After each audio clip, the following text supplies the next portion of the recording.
Today we're going to take you on an inside tour of how telematics can help reduce the cost of maintaining your equipment and increase your uptime and productivity.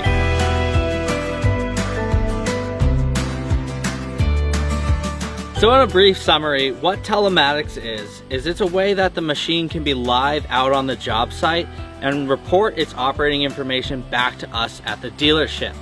And when these machines are sending back information, they're telling us how they're operating, but they're also able to send back error codes. And error codes are things that would lead to downtime. For example, today we've got an 80 out there in the field, and it's got a system error code that is directly correlated to the voltage of its engine control module. From the initial error code coming to us through telematics, to texting with the operator and confirming that there is an active code present, we're able to go into our workshop manual and our Kubota diagnostics tool and isolate this to the electrical system. Now this is going to give us a head start because we know we're looking for either a bad battery, an alternator that's not charging, or belts that have broken or are fatigued.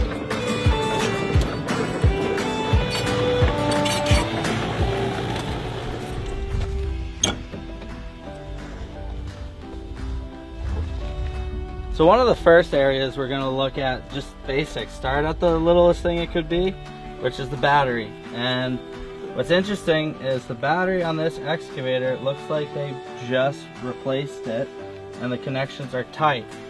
But knowing that they just replaced their battery makes me think that possibly it's not charging or they've got a draw on their machine. So we're going to test the battery for voltage. So we're a little low on voltage, which makes me think either we have a loose connection to the alternator, potentially the alternator might be bad, or again, it's possibly just the belt. So for me, telematics is a lot like SparkNotes. SparkNotes was a tool that would literally give you the summary or where to look or what to remember. So when telematics is telling us that we have a charging issue between our battery, our alternator, and our ECM, those are the three places to look. So while we wait on this battery to get charged up to start the machine, I'm going to take the time to look it over. For example, it looks like the last time we visited this machine was 2022 and changed the oil at 432 hours. Let's see how many hours are on it.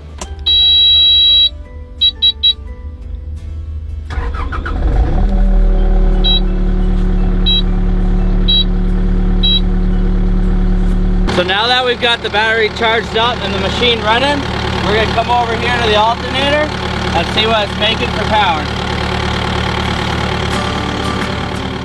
So being that this machine's 7 years old, you're going to start to see things stretch and crack. So on this primary belt that's driving your alternator, we have lateral cracks going left and right, and the tension itself is a little bit off. Between our initial issue being an engine communication error due to low voltage and coming out here and finding the condition of these belts, we're going to put brand new belts on this machine, and then we're going to test the alternator.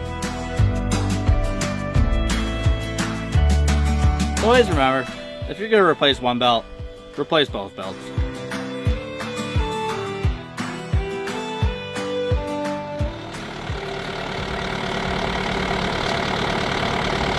So now that we've got our new belts installed, we'll grab our voltmeter and we'll test the alternator.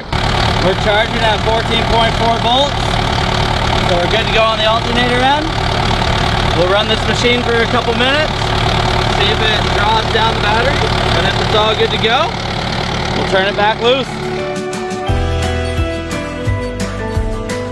Something that's really cool about the KX080, whether it's a 3, a 4, or 5 series, is how available the engineers made it. Whether we're working on our belts today, or even just checking your sight levels. Like this machine's a little low on oil, so we're gonna top it off for them.